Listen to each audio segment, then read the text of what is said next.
Bharatiya Janata party के पास आज कोई मुद्दा नहीं है और सत्ता के लालच में वो किसी भी स्तर तक जाने को वो इस समय तैयार हैं।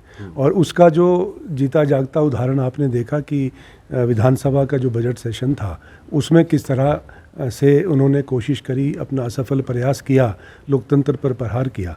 लेकिन आज इस तरह से इस बात को कहना ये जो है उनके मैं समझता हूँ कि उनको कोई अधिकार नहीं है, वो अधिकार खो चुके हैं।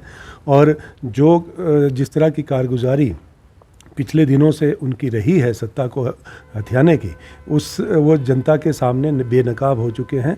और इस तरह की बयानबाजी मैं समझता हूँ कि उसका कोई आधार नहीं है और उसका कोई औचित्य नहीं है। देखिए, जो किसी पार्टी में कार्यकर्ताओं की अनदेखी करके आप एक फिल्म स्टार को कैंडिडेट बना कर लाए हैं, आप अपने आप में कॉन्फिडेंट नहीं हैं, आप अपने कार्यकर्ताओं पे आपको विश्वास नहीं है और आपके वहाँ पर कोई ऐसा नेता सक्षम नहीं है ऐसा आप समझते हैं। और इस वजह से आपने एक सेलिब्रिटी को, और ठीक है अपने वो एक अपने आर्ट एंड कल्चर में अपने एक अच्छी कलाकारा हैं, लेकिन ये राजनीति है। रियल लाइफ से रियल लाइफ में उनको आप लाए हैं, तो रियल लाइफ में आने के बाद वास्तविकता का उनको पता चलेगा। और जनता की अपेक्षाएं बहुत हैं, जनता की उम्मीदें बहुत हैं, लेकिन रियल लाइफ और रियल लाइफ में जनता अंतर समझती है। जो पूर्व में कफन का घोटाला हुआ था तो उसमें तो कांग्रेस शामिल नहीं थी, वो अध्यक्ष थे, राष्ट्रीय पार्टी के अध्यक्ष थे, तो अपने गिरेबान में झांके। और ये जो कह रहे हैं वो भी, उनको भी अपना अतीत याद करना चाहिए। विधानसभा चल रही थी, विधानसभा के सत्र में आपको एकदम से रिजाइन करना पड़ा और आप उसके बाद आप इस तरह की बात करें तो आरोप तो लगते रहे, आरोप आप पर भी लगते रहे। राजनीति में आप प्रमाणों सहित यदि कोई आप आगे आएँ और अपनी बात रखें तो उसका औचित्य है। लेकिन जिनके अपने शीशे के घर होते हैं वो दूसरों पर पत्थर नहीं मारा करते, यही मैं कहना चाहूँगा। ये अपना उनका वक्तव्य है और ये अपना उनका दृष्टिकोण है, लेकिन मैं ये समझता हूँ कि कांग्रेस पार्टी जो है सभी को साथ लेकर चलने में विश्वास रखती है।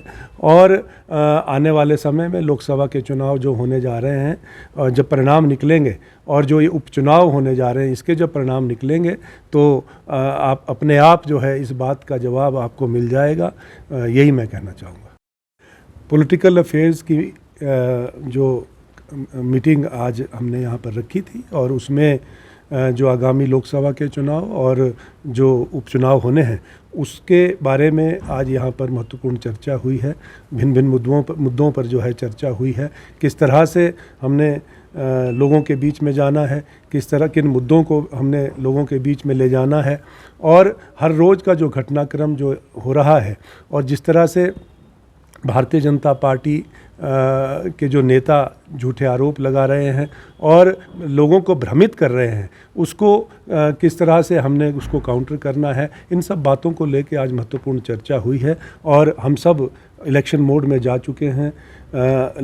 जगत सिंह नेगी जी आज यहाँ पर इस बैठक में मौजूद थे, श्री हर्षवर्धन चौहान जी इस बैठक में मौजूद थे और अन्य जो हमारे वरिष्ठ नेता हैं यहाँ पर मौजूद थे। जगत सिंह नेगी जी लाहौल स्पीति का दौरा करके आए हैं और वहाँ उन्होंने कार्यकर्ताओं की नब्ज टटोली और वहाँ जो उपचुनाव होने जा रहे हैं उसके बारे में जो आज यहाँ पर उन्होंने इनपुट दिया है, फीडबैक दिया है, इन सब बातों को लेकर आज यहाँ पर बैठक थी।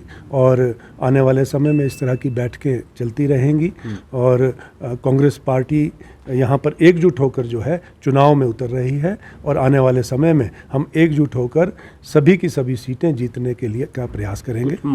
15 महीने का जो प्रदेश सरकार का जो कार्यकाल रहा और बावजूद विपरीत परिस्थितियों के, लेकिन जिस तरह से माननीय मुख्यमंत्री ठाकुर सुखविंदर सिंह सुक्खू जी के कुशल नेतृत्व में और कुशल प्रबंधन में जो हमने उपलब्धियां हासिल करी हैं उन सब बातों को लेकर हम जाएंगे, जिसमें कि जैसे जो चुनाव पूर्व वादा किया था कर्मचारियों से ओल्ड पेंशन स्कीम को, और बावजूद आर्थिक तंगी के हमने वो वादे को निभाया।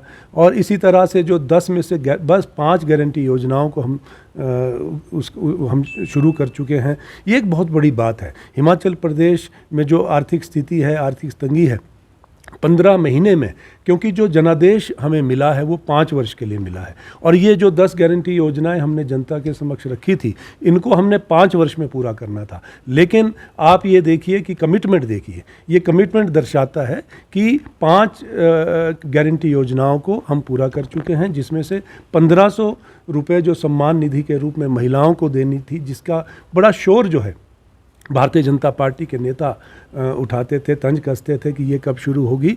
अब जब शुरू हो गई, 24 फरवरी को लाहौल स्पीति से इसकी शुरुआत करी माननीय मुख्यमंत्री जी द्वारा।